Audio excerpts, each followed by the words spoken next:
সারিবদ্ধভাবে দাঁড়িয়ে আছে শত শত সব বিশাল রকেট লঞ্চার।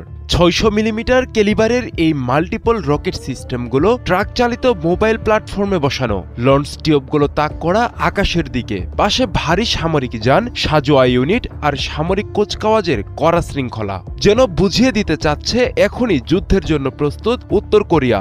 মঞ্চে দাঁড়িয়ে অভিবাদন গ্রহণ করছেন কিম জং উন, যিনি পরিচিত রকেটম্যান হিসেবে। পুরো দৃশ্যটি যেন একটি শক্তি প্রদর্শনের মহড়া। বন্ধু ইরান যখন বিপদে, তখন কি এভাবেই বার্তা দিতে চাইল পিয়ংইয়ং? এর মাধ্যমে স্পষ্টতই হুমকির মুখে পড়তে যাচ্ছে দক্ষিণ কোরিয়ার মার্কিন ঘাঁটিগুলো।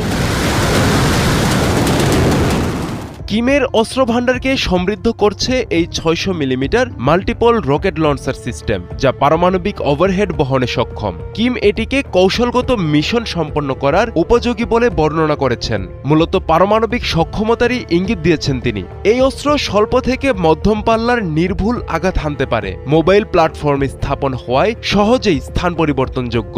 নিক্ষেপ করা যায় একযোগে বহু রকেট। সামরিক বিশ্লেষকদের মতে এটি প্রচলিত আর্টিলারির চেয়ে অনেক বেশি বিধ্বংসী, কারণ একই সঙ্গে একাধিক পারমাণবিক বা উচ্চ বিস্ফোরক রকেট ছুড়ে শত্রুপক্ষের প্রতিরক্ষা ব্যবস্থাকে ধ্বংস করা সম্ভব।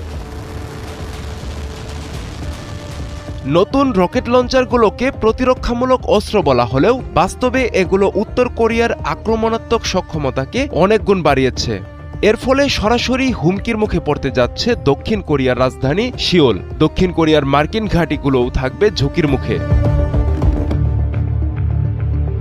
এই বিশাল সামরিক রসদের উন্মোচনে এসেছে ওয়ার্কার্স পার্টির নবম কংগ্রেসের শুরুতে। অর্থাৎ এটি শুধু সামরিক ঘোষণা নয়, রাজনৈতিক বার্তাও। কিম তার দলের সামনে দেখাতে চেয়েছেন অর্থনৈতিক চাপ থাকলেও সামরিক সক্ষমতা অটুট। সাম্প্রতিক বছরগুলোতে উত্তর কোরিয়া ক্ষেপণাস্ত্র প্রযুক্তিতে উল্লেখযোগ্যভাবে অগ্রগতি দেখিয়েছে।